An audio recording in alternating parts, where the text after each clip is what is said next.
பிறப்புன்னு ஒண்ணு இருந்தாலே கண்டிப்பாக அந்த பிறந்தது இறந்துதான் தீரும். இது போலவே இறந்தவருக்கு பிறப்பு நிச்சயம். இதுதான் நமக்கு புரிய மாட்டேங்குது. இதுதான் உண்மை. இதை தெரிந்துக்கணும். எப்படி பிறந்தவனுக்கு இறப்பு நிச்சயமோ அது போலவே இறந்தவனுக்கு பிறப்பும் நிச்சயம். ஆகவே தவிர்க்க முடியாத இந்த விஷயத்தில் நீ துக்கப்பட வேண்டிய அவசியமே இல்லைன்னு சொல்றாரு. இப்போ இதுல நமக்கு என்ன தெரியுது? எதெல்லாம் தவிர்க்க முடியாததோ அதுக்காக நம்ம என்ன பண்ண வேண்டாம்? ஃபர்ஸ்ட் துக்கப்பட வேண்டாம். துக்கப்பட வேண்டாம்னு சொல்லி சப்ரஸ் பண்ணி சொல்ல. வெளியில நான் துக்கத்தையே காய்ச்ச மாட்டேன், நான் கஷ்டப்பட்டே இருக்கேன் அப்படி இல்லை. உள்ளுக்குள்ளேயே அடக்கி வச்சுக்கிறது அந்த மாதிரி இல்லை.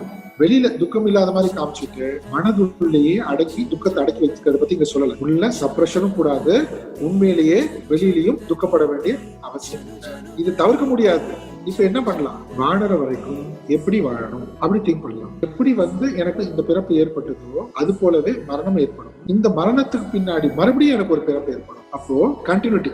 இந்த பிறப்புக்கு எப்படி என்னுடைய போன பிறவிகள் காரணமாக அமைந்ததோ அடுத்த பிறவி நான் சிறப்பா இருக்கணும்னா இங்க கிடைச்சிருக்கிற என்னுடைய ஆப்பர்ச்சுனிட்டிய, இந்த சான்ஸை நான் விடமாட்டேன். என்ன பண்ணணும்? அப்போ சிறப்பான செயல்களை செய்து எப்படி வாழ்ந்தா என்னுடைய இறப்பும் எனக்கு பயமா இருக்காது.